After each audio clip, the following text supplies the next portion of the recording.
Hey guys, today I will show you the easiest way to create this fast forward effect for your edits. Before we start, don't forget to subscribe so you don't miss another useful tutorial. Let's get right into it. Let's start off by creating a new timeline and ensuring that it is at a frame rate of 60 frames per second.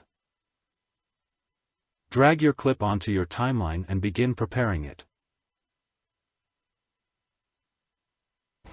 What you want to work towards is sectioning out your desired area which you want to be fast-forwarded.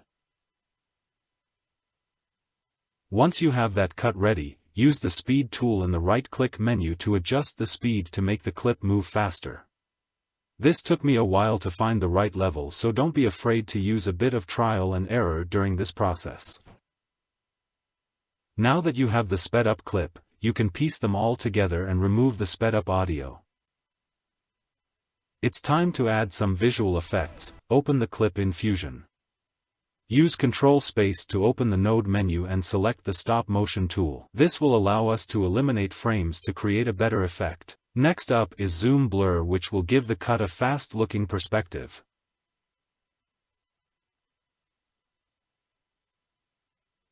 Here is what it looks like so far. The next couple steps are optional. I added some film damage. I also added a color corrector to change the scene. Now we are left with a simple composition which you can now use in your montages or edits to create a simple transition with a stretched out clip. I hope you enjoyed this video. Don't forget to subscribe and click the like button if this helped you. Thanks so much for watching.